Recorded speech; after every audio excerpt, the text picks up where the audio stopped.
Rebonjour. Alors, on est encore dans cette partie sur l'interprétation et je vous parlais tout à l'heure du passage de l'abstrait au concret.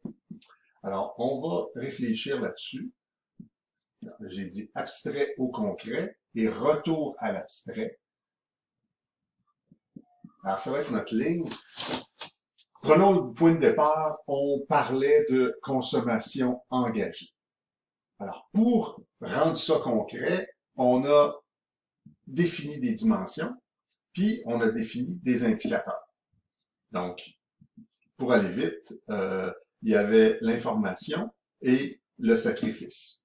Puis dans l'information, ben, il y avait, je sais pas moi, des revues ou une démarche de recherche d'information. Puis dans les sacrifices, il y avait le prix, il y avait le temps. Bon, il y en avait d'autres. OK? Alors, on a créé une série d'indicateurs. Quand on veut retourner à l'abstrait, on peut procéder par un moyen qui est assez courant en sciences humaines de créer ce qu'on appelle un indice, c'est-à-dire de regrouper. C'est un peu comme si on avait déstructuré la consommation engagée, puis là on essaye à l'autre bout de la restructurer pour essayer de mesurer, de trouver un outil de mesure. Alors un indice, c'est finalement un outil de mesure. OK.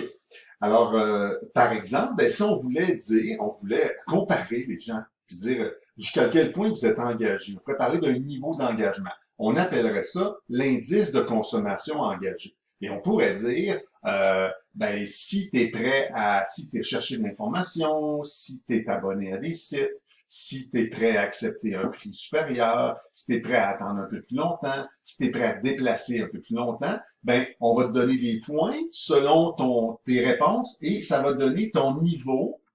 Alors, ton niveau sur l'échelle, sur une espèce d'échelle de plus engagé à moins engagé. Alors, c'est ce qu'on appelle un indice. C'est une façon de ramasser l'information. C'est exactement la même chose que ce qu'on a fait quand on a fait l'étude dans votre examen, le premier examen, sur l'empreinte écologique. Dans l'empreinte écologique, quelqu'un, à un moment donné, a dit, ben, c'est le fun de parler d'écologie, mais si on essaie de rendre ça plus concret. Alors, il est parti du concept d'empreinte. Qu'est-ce qu'un être humain singulier, par exemple, a comme trace dans l'environnement? Il a défini des dimensions, mettons le transport, le logement, je sais pas moi, la consommation. Puis ensuite, il a trouvé des questions, des indicateurs clairs. Et après, à la fin, on peut dire à quelqu'un, mais sur l'indice qu'on appelle l'empreinte écologique, ton score, c'est tant.